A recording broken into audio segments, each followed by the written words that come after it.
una clase que me gusta mucho dar, porque generalmente el tema de melanoma, el tema de la piel, es como subestimado por qué sé yo, por la grandeza que siempre sentimos que tenemos los cirujanos y pensamos que es algo menor. Y la verdad que estudiar melanoma, como te comentaba ayer, Franco, es realmente apasionante. Eh, es como estudiar el cáncer de mama, que nosotros ya no hacemos, que antes nuestros maestros hacían, porque uno aprende mucho de lo que es todos los principios de la cirugía oncológica. El, el melanoma es una enfermedad extremadamente frecuente desde hace muchos años y está muy estudiada. Entonces, nosotros hoy tenemos muchos grados de evidencia. Y ustedes van a ver que esta clase, prácticamente todos los trabajos que vamos a mostrar, tienen 20 o 30 años de antigüedad y siguen siendo los puntuales para que nosotros tomemos decisiones. Para hacer un repaso general, cuando nosotros tenemos un paciente que con un melanoma y vemos la anatomía patológica, tenemos que ver numerosas variables que el patólogo la tiene que informar, pero principalmente con las que nos guiamos y que es el principal factor pronóstico en la valoración inicial, es la profundidad del melanoma, o sea, el Breslow. Después tenemos numerosos otros indicadores histológicos como la ulceración, que es muy importante, ya lo vamos a ver en trabajo. El nivel de Clark cada vez se le da menos importancia. La localización es importante, pero no es histológico. La regresión, que antes era un indicador de gravedad, ya no lo es. La regresión, ¿qué es? Que la misma inmunidad estaba tratando de curar ese melanoma.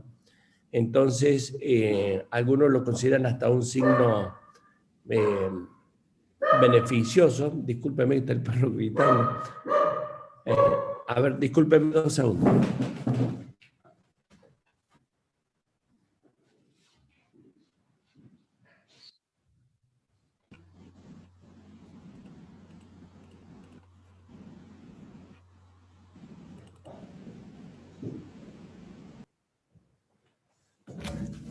Perdón, disculpe. El número de mitosis ya vamos a ver que tiene, no se le da el valor que se le daba antes, pero principalmente el signo pronóstico más importante en melanoma es el estado de los ganglios linfáticos, salvo en aquellos casos que tenga un paciente con un melanoma metastásico de entrada. Entonces, fijemos este gráfico, que también tiene muchos años, que es la estadística del grupo australiano, que es un gran, digamos, marcador de evidencia porque tienen muchísimo melanoma. Entonces, ¿cómo vemos que a medida que la profundidad va avanzando, la sobrevida a 10 años, porque melanoma se mide a 10 años, va también disminuyendo? Entonces, mientras más profundo es el melanoma, la sobrevida va cayendo. ¿Por qué es eso? Porque a mayor profundidad, mayor chances de tener compromiso ganglionar. Uno puede decir esto, fíjense, lo vamos a ver este hombre en todos los trabajos.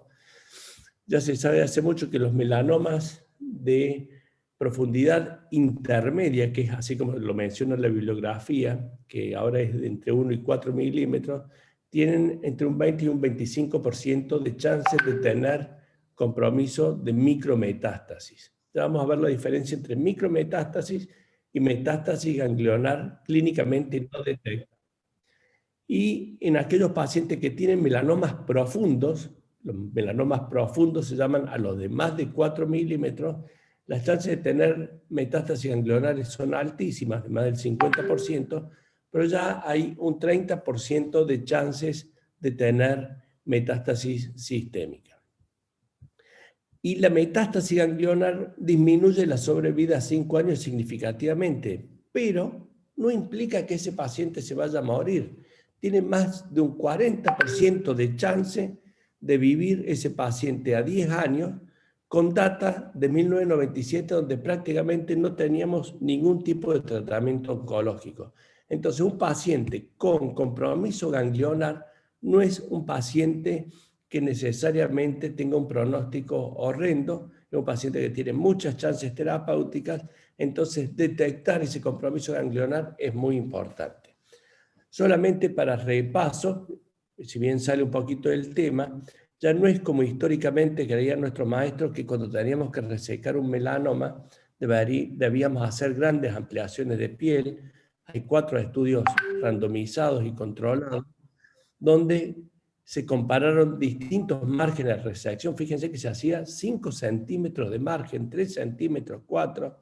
Eso es una enormidad. Si cuando hacemos los 2 centímetros de margen a veces no podemos cerrar una herida, imagínense lo que era en ese momento.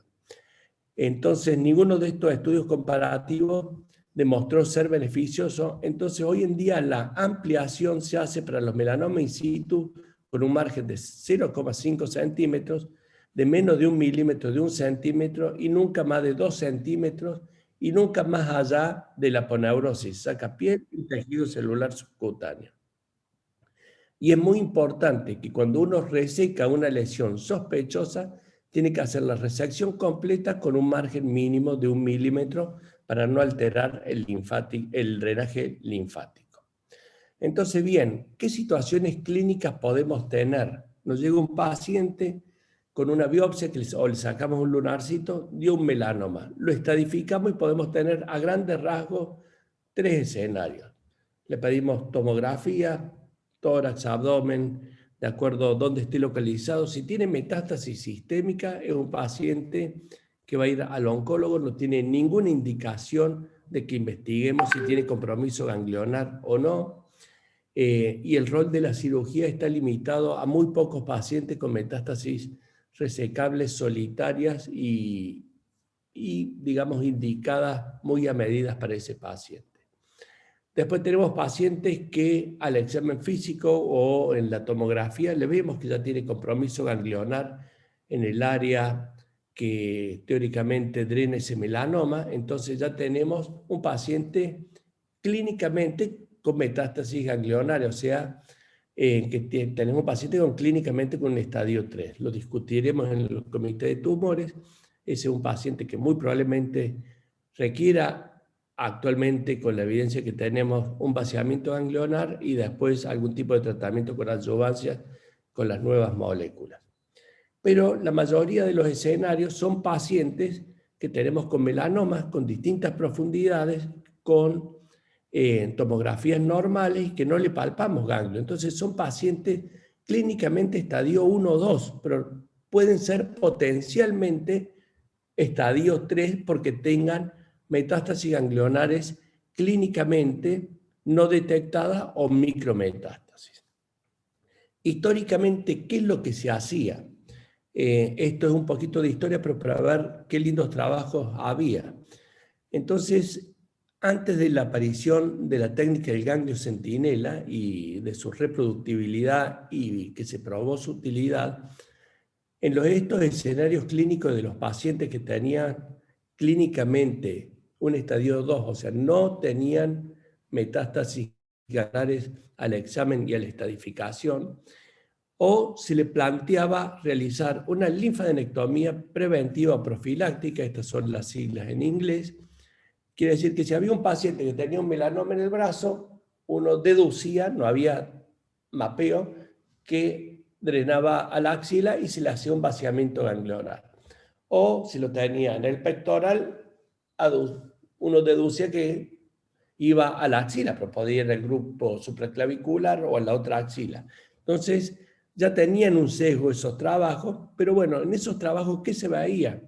Que el 20% de esos pacientes tenían compromiso ganglionar, como ya vimos en una de las primeras diapositivas, y el otro 80% se le hacía una linfadenectomía radical innecesaria, porque el único valor que tenía era decir no tiene compromiso ganglionar. Entonces se pasó al otro lado, es decir, vamos a hacer la linfadenectomía solamente cuando clínicamente haya una metástasis ganglionar, o sea, cuando haya un agrandamiento ganglionar en ese momento, donde el diagnóstico por imagen era muy, digamos, muy limitado. Entonces, ¿qué ventaja tenía? Que se evitaba operar a un 80% de los pacientes con una cirugía bastante mórbida, digamos, o con morbilidad, y se beneficiaban solamente ese 20 pacientes que hacía, pero lo operamos un año tarde, 2 años tarde, 3 años tarde, o sea, perdíamos el tiempo en que tardaba ese paciente de tener la enfermedad clínicamente no detectada a ser clínicamente detectada, que eso puede ser años. Y fue ahí cuando apareció el ganglio centinela como una solución. Ahora veamos, hubo 4 estudios que realmente son fantásticos y ver cómo evolucionaron a lo largo de los años. Fíjense la fecha de estos estudios, son todos grupos muy conocidos en revistas de primera línea, donde compararon la linfadenectomía electiva versus diferida, con estudios comparativos aleatorios, y ninguno mostró un beneficio en la sobrevida global ni específica para melanoma en los pacientes que se le hacía la linfadenectomía al momento del diagnóstico. Veamos algunos de estos. Este trabajo que randomizó 740 pacientes, vemos que la curva se va, a los 10 años se va separando, pero no logró significancia al momento de la primera publicación, pero el 20% de los pacientes en observación hicieron metástasis ganglionares. ¿Qué pasa? Si se ponían a jugar con la estadística que esto tiene en estos trabajos y la gente que sabe mucho de estadística, había algunos subgrupos que sí se beneficiaban, pero eso yo creo que hay que considerarlo un jueguito de la estadística y no era para dar una recomendación. ¿Cuál era esta explicación de decir cómo puede ser si yo voy a operar a los pacientes 2 años antes o 3 años antes, sacarle toda su enfermedad, dejarlo R0, no vayan a tener un beneficio? Es porque acá estamos mezclando los pacientes con estadio 2 y estadio 3. Si uno dividía los subgrupos de los pacientes ya a largo plazo, que después se hizo, ahí se vio el beneficio de sobrevida. El estudio de la Organización Mundial de la Salud, que estudiaba melanoma de tronco, que es mucho más difícil de estudiar porque ahí acuérdense que no existía el mapeo linfático, uno vaciaba la zona que pensaba que podía drenar esa zona de la piel, tampoco logró una diferencia significativa. Pero ahora veamos bien cuál fue la sobrevida en aquellos pacientes que tuvieron ganglios positivos. En los pacientes que tuvieron ganglios positivos al momento del diagnóstico que se le hizo el vaciamiento electivo, o sea, sin ganglios, fue del 48%, y en el grupo de observación fue del 27% con una P significativa. Eso es lo que le decía. Entonces, si lo operamos más tardíamente esos pacientes, la sobrevida era significativamente menor. Entonces, los 4 grandes trabajos de centros de primera línea no mostraban que la linfadenectomía en los pacientes con melanoma era efectiva para mejorar la sobrevida, pero por otro lado, sabíamos que los pacientes con estadio 3, que son los con compromiso ganglionar, la sobrevida era significativamente menor. Pero repito, no es que se morían todos, ¿no es cierto? Y que a más cantidad de ganglios, a más compromiso, a más carga tumoral ganglionar, menor sobrevida. La pregunta que uno se hacía, ¿por qué la evidencia sugiere que, o sea, toda la evidencia sugería en ese momento que una linfadenectomía temprana en el paciente que tuviera metástasis es mejor que una que se realiza al momento de que la enfermedad se hace clínicamente manifiesta? La cuestión era hacer el diagnóstico de la micrometástasis o de la enfermedad clínicamente no detectada, que no es lo mismo. Y ahí es donde salta el ganglio centinela, en el cual teníamos una cirugía de menos morbilidad para poder lograr este objetivo. ¿Qué es el ganglio centinela? El ganglio centinela no se empieza a utilizar ni en mama ni en melanoma. Lo empieza a usar, creo que era paraguayo el cirujano, en cáncer de pene, usando colorantes para estadificar esa enfermedad. El ganglio centinela es el primer ganglio el cual drena el área del sitio primario, y tiene el concepto de que si ese ganglio es negativo, es como si hubiera una diseminación, digamos, ordenada, como si fuera la teoría de Halsted. Si ese ganglio es negativo, todos los otros ganglios son negativos. Y la micrometástasis, este trabajo que te decía ayer, uno de los trabajos que te decía ayer, Franco, ¿qué es una micrometástasis? Un depósito microscópico menor de 2 milímetros. Uno puede tener una metástasis, uno está haciendo un ganglio centinela y ver que el ganglio ya está negro. Eso no es una micrometástasis, es una metástasis que clínicamente no la detectamos. Son conceptos distintos.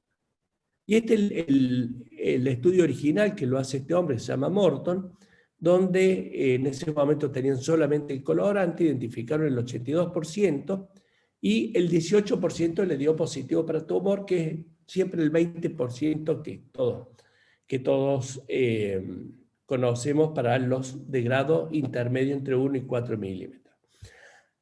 Y el ganglio centinela predijo el estado del resto de los ganglios. ¿Qué significa esto? ¿Qué hizo Morton? Identificó el ganglio centinela y después hizo la linfadenectomía.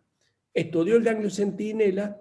Si el ganglio centinela era negativo, vio que todos los otros ganglios eran negativos. O sea, comprobó que la técnica servía. Después vamos a ver cuáles son los falsos positivos, las posibilidades de skip, metástasis, etc. Y lo que cambió también la historia es el trabajo en equipo y el mapeo linfático, que es la linfocentellografía radioisotópica o mapeo linfático preoperatorio. Esto, chicos, se inyecta tecnesio en la zona de la herida de la piel, donde estaba el melanoma o donde está el melanoma, y eso nos va a marcar hacia qué área principalmente drena. Por ejemplo, si tenemos un melanoma, el primero que hicimos nosotros era uno que estaba justo por arriba del cifoide. Se le hizo la marcación con el radioisótopo y nos marcó que iba a ambas axilas. O puede ir una sola, o puede ir a una axila, a la región inguinal. Por eso los melanomas de torso dicen que son de peor pronóstico porque tiene un drenaje linfático más, digamos, un poquito más dificultoso de medir, en la cual nos podemos dejar ganglios centinela sin estudiar. Entonces, este era un melanoma, acá tenemos la cicatriz, en esta época no teníamos, teníamos el mapeo linfático, pero no teníamos el detector de radioactividad, entonces solamente usamos el colorante, sabíamos que iba a la axila y vemos cómo el ganglio estaba tendido. A veces nos pasamos 3 horas sin el detector, disecando toda la axila, buscando el gangliocito y teníamos un poquito más de morbilidad. Sacamos el conductillo, tratábamos de estudiar el conductillo, que eso no tiene ningún valor. Fíjense cómo acá va un ganglio centinela, esta es la zona donde se inyecta, 3 canalículos linfáticos van al ganglio centinela, acá está el ganglio, ven el canalículo, estos son fotos. Cuando salió, cuando ya pudimos tener el gamma probe o el detector de radioactividad, esto facilita mucho.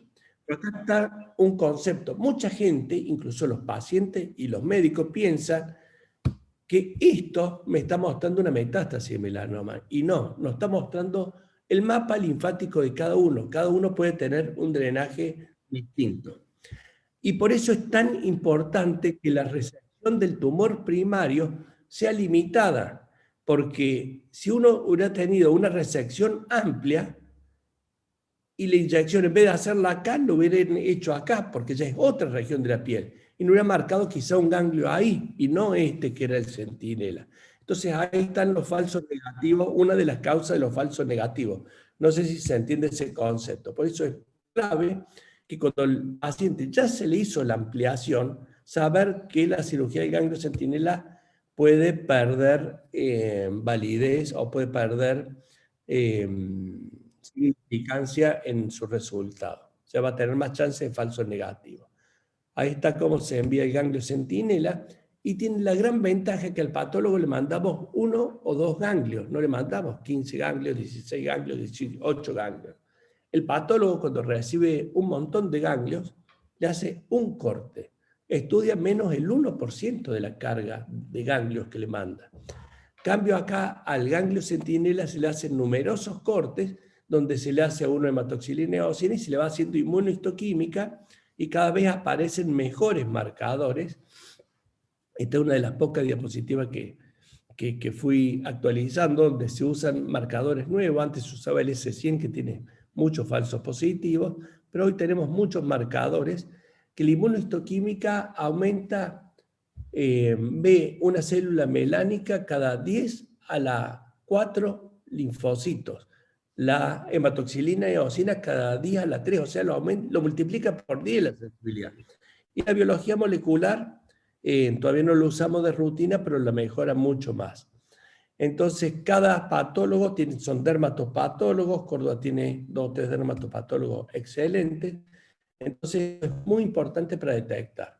Y fíjense, en distintos, es siempre la misma gente que publica, el ganglio centinela, comparando un montón de situaciones pronósticas, donde la ulceración es muy importante, la localización axial. Fíjese el poder pronóstico que tiene el ganglio centinela. Como un ganglio centinela positivo versus negativo, la sobrevida libre de enfermedad específica o global es totalmente distinta en los casos positivos y negativos. Y esto es muy importante porque, repito, en esta época se estaba probando el interferón con una cosa espantosa, porque no es algo que sirva y extremadamente tóxico, pero hoy están apareciendo nuevas moléculas y nuevos marcadores para ver si van a ser respondedores. Entonces, ¿cuáles son las ventajas que tiene el ganglio centinela? Estadificación, vamos a saber bien si es un estadio 2 o un estadio 3. Eso marca el pronóstico, nos permite hacer un gran estudio histológico. Esto que lo voy a poner de comillas, una linfadenectomía terapéutica temprana, porque ¿qué es lo que hacíamos hasta hace un par de meses, le diría? El paciente que tiene ganglio centinela positivo, recién le vamos a hacer el vaciamiento ganglionar, ya vamos a hablar de eso, y selecciona candidatos para la terapia adyuvante. Ese trabajo de Morton hizo después un trabajo para ver si el ganglio centinela realmente impactaba en la sobrevida. Cuando nosotros empezamos a hacer, un gran maestro que tuvimos nosotros, que se llamaba Tomás Cairo, me dice: Lucio, ¿para qué hace el ganglio centinela si en British Journal of Medicine dice que no sirve, que no afecta la sobrevida de los pacientes? El primer paciente que lo habíamos hecho era un paciente VIP, y había dado positivo. Bueno, era porque no había ningún trabajo con el poder para saber si beneficiaba. Acá está toda la randomización por tiempo, esto después lo pueden leer. Y acá se ve que en los pacientes, digamos, con distintos grados de melanoma, en algunos subgrupos, el grupo de observación, o sea, se randomiza a observar versus hacer ganglio centinela. El grupo de observación, la sobrevida era menor. Pero, para ser claros, no logró tener un poder, es un trabajo muy bien diseñado, un poder para decir en la global, los pacientes con ganglio centinela tienen mayor sobrevida que los que se observaron. ¿Por qué? Por el mismo problema que los viejos estudios que hicieron en Milán, en Estados Unidos, en Australia, porque se mete en la misma bolsa aquellos pacientes que tuvieron y que no tuvieron ganglio centinela. Entonces vamos a ver, no sé qué pasa, vamos a ver los cuadritos de abajo. Fíjense, acá dice sobrevida específica para los grados intermedios de melanoma, y acá en los 1, 2, 3, fíjense, en el 1 compara ganglio centinela versus observación sin recurrencia, o sea, ganglio centinela negativo versus paciente que se observó y no tuvo melanoma, o sea, que era un estadio 2. La sobrevida era la misma. En el 2 se compara ganglio centinela positivo versus ganglio centinela negativo. Fíjense la diferencia significativa en la sobrevida. Entonces ese grupo se beneficia claramente en hacerse el ganglio centinela. Además, si te da negativo, es una operación estadificadora, no es terapéutica, pero te da la tranquilidad de decir, tengo el mejor predictor de que puedo dar. Fíjense, el 3, con la diferencia que tiene, compara ganglio centinela positivo, acá está la importancia de este trabajo, versus observación con recurrencia nodal. Entonces acá estamos comparando los estadios 3, que se le hizo ganglio centinela, 3 subclínicos seríamos. Ganglio centinela versus aquellos que se observaron y le apareció una metástasis ganglionar. Fíjense la diferencia en la sobrevida. Solo con la cirugía. Eso hoy en día le podemos agregar la terapia adyuvante. Pasa lo mismo en los melanomas gruesos, que acá puede estar un poquito influida la sobrevida global porque tienen más chance de metástasis a distancia. Pero si uno quiere ver un trabajo bien diseñado de cirugía oncológica, al que le apasiona el tema, les recomiendo que lean este trabajo. Esto, bueno, ya marca todos los indicadores, donde el ganglio centinela tiene un gran poder para predecir el pronóstico. No sé si me siguen hasta ahí, faltan 2 o 3 diapositivas. ¿Y qué decíamos hasta hace poco? Todos nuestros pacientes que daban que el ganglio centinela era positivo, esto no se manda a congelación como en la mama, porque hay que hacer la inmunistoquímica, todo. Lo mandábamos, si el ganglio centinela le hacíamos el ganglio centinela, la ampliación en ese mismo momento, y después si el centinela es positivo, le hacíamos un vaciamiento ganglionar. Bueno, ya existen 2 trabajos controlados en donde se evalúa observar versus completar la disección en pacientes que tuvieron una metástasis en el ganglio centinela, toda la selección. Y bueno, no hubo diferencia significativa, lo paso, no lo voy a desglosar, pero digamos, no hubo una diferencia significativa en aquellos pacientes, digamos, que se lo observó con los que se le hizo el vaciamiento ganglionar, salvo los pacientes que podían tener algún ganglio no centinela positivo, que, digamos, dos cosas, fue un falso negativo y que tenía en realidad otra metástasis, que son las que recurren luego de haber tenido un falso negativo, o aquellos que tenían 2 ganglios centinelas que quizás no se lo detectó. Para todo esto, vemos que seguimos con Röntgen y los mismos ya más adelante.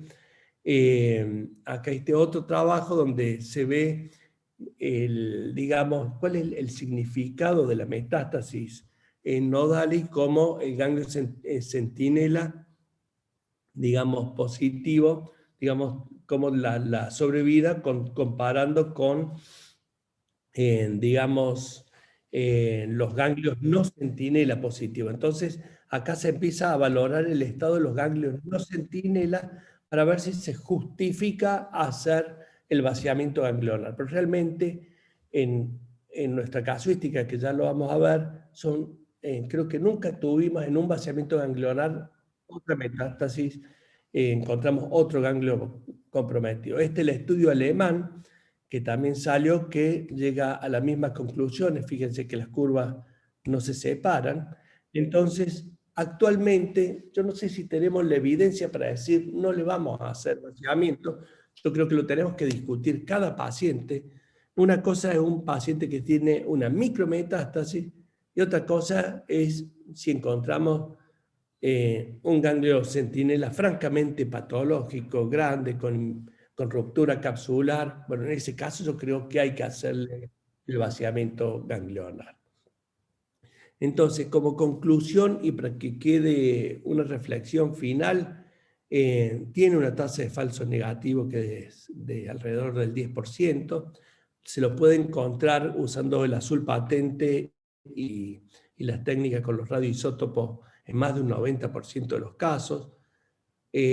Por más que todavía haya gente que diga no se ha comprobado que la utilización del ganglio centinela le dé un franco beneficio de la sobrevida a los pacientes con melanoma, todas las guías las recomiendan. No sabemos qué va a decir la literatura y creo que va a haber que ajustar esa decisión a cada paciente, a cuál completarle la linfadenectomía o el vaciamiento, palabra que a mí no me gusta, pero la linfadenectomía radical a los pacientes que tienen ganglio centinela positivo, y nuestra esperanza está en la adyuvancia y los avances en histología. Entonces, ¿cuándo indicamos un ganglio centinela?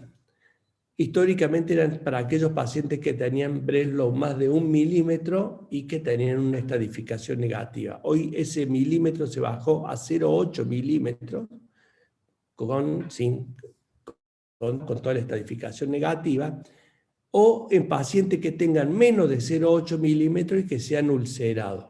Ya el paciente con menos de 0,8 milímetros y regresión o el número de mitosis no son indicadores para que a los melanomas muy finos le hagamos ganglio centinela.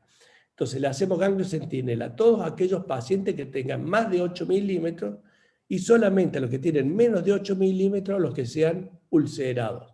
¿Por qué? Porque si el patólogo mide desde el fondo de la úlcera hasta donde termina el melanoma. Uno tiene que pensar que por arriba de esa úlcera había melanoma y va a medir más de 0,8 milímetros.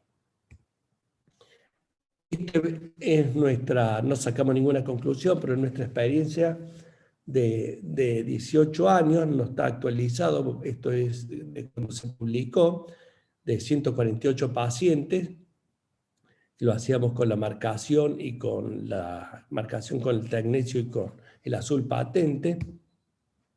Esto son las localizaciones. Nosotros inicialmente no hacíamos en cabeza y cuello, ahora lo estamos ayudando a los cirujanos de cabeza y cuello para que lo empiecen a hacer. Es muy difícil porque tienen muchas áreas en una misma región, entonces una zona cutánea de cabeza y cuello puede drenar a 4 áreas distintas y tener 4 ganglios centinela, entonces la utilidad pierde un poco, y se lo identificó en casi todos los pacientes. Muy raro que no lo encontremos, y la media de Breslow de nuestra con las recurrencias fue de 2,77 y 2 sin recurrencia. Bueno, y esto es un poquito, digamos, cuáles fueron nuestros positivos y nuestros negativos. Entonces, en los ganglios centinela identificados fueron 145 pacientes, 25 pacientes fueron positivos, que es más o menos lo que dice la literatura mundial. Esto no tiene valor, es decir, no le estamos teniendo nada a nadie, pero es un buen control para uno y una satisfacción poder mostrar los resultados, es decir, bueno, nuestro porcentaje es más o menos lo mismo, quiere decir que estamos haciendo bien las cosas. Fíjense, a 22 le hicimos la linfadenectomía y solamente a 3, que son, bueno, ya últimamente ya hay más, no le estamos haciendo la linfadenectomía.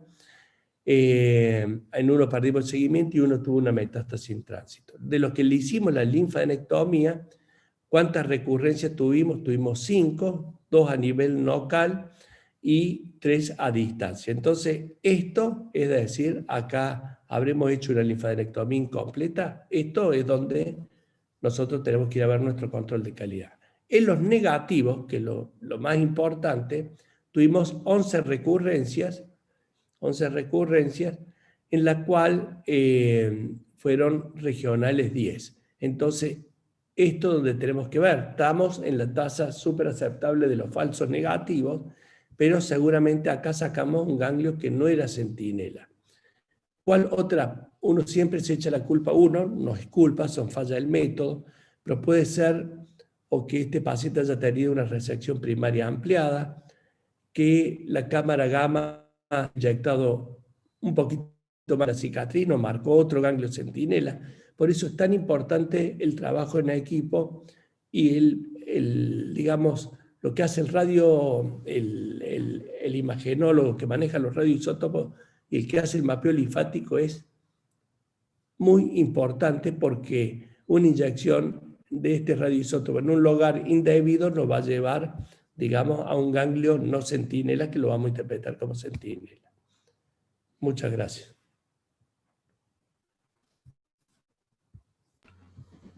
Muchísimas gracias, Lucio. La verdad que muy claro muy lindo cómo pudiste trasladar toda la evidencia y a la experiencia, y a tu experiencia.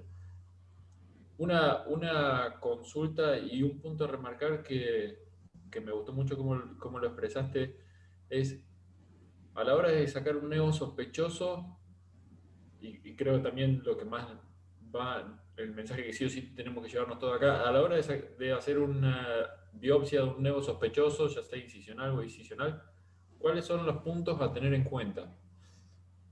Porque ahí Bueno, mencionaste un poquito de no hacer biopsias grandes, porque después entonces predisponemos a claro. falsos negativos, a que después nos falten márgenes y demás. Si puedes profundizar un poquito más ahí. Sí, la biopsia uno tiene que tratar siempre resecar la lesión completa con un margen de 1 milímetro como máximo. Es más, si tiene un margen comprometido, no importaría porque después lo... Pero es con margen de 1 milímetro. No hacer pequeñas biopsias porque nos puede decir que tiene un Breslow de 0,6 milímetros, 0,7 milímetros y lo otro que tenga 2. Entonces necesitamos estudiar todo. Hay situaciones especiales donde no hay que dudar en llamar a un cirujano reconstructivo. No es lo mismo un melanoma que esté en el párpado que un melanoma que esté en la espalda. No sé si me entienden. Entonces, cuando esté en las zonas habituales, tratar de hacer una resección con márgenes libres mínimos, mínimos. Si ya le hacemos con 1 centímetro, es decir, ya le evitamos la otra cirugía, ahí estamos alterando el drenaje linfático y seguramente vamos a tener mucha más chance de tener un falso positivo. Yo no sé si entienden ese concepto. Si uno hace una resección y cierra, queda la herida ahí. Yo voy a estar inyectando acá el radioisótopo y el colorante. Ahora, si le hago una gran incisión, antes le estaba inyectando acá, ahora le voy a inyectar a la piel de acá y quizás este vaya a otro ganglio. ¿Me entienden cuál es el concepto de una resección de inicio? Que se alte el drenaje linfático de esa área de la piel, entonces vamos a sacar otro ganglio centinela. Entonces, eso es lo clave. Ahora, ¿qué puede pasar? Uno tener un melanoma muy grande, en el cual nos va a ser muy difícil, en ese caso, ahí quizá haga falta hacer un colgajo, cosa que nos destruye toda la anatomía linfática y la posibilidad. Entonces, en esos casos hay que trabajar bien en equipo, hacer el mapeo linfático, generalmente son melanomas de mal pronóstico, pero bueno, y uno en el momento de la resección del primario hace el ganglio centinela. Ahí sí la biopsia incisional sirve, no resecarlo todo, porque va a necesitar una cirugía mayor para reconstruir, para lograr los márgenes y reconstruir. Y en profundidad nunca hay que ir más allá de la poneurosis, o sea, hay que ir hasta la poneurosis.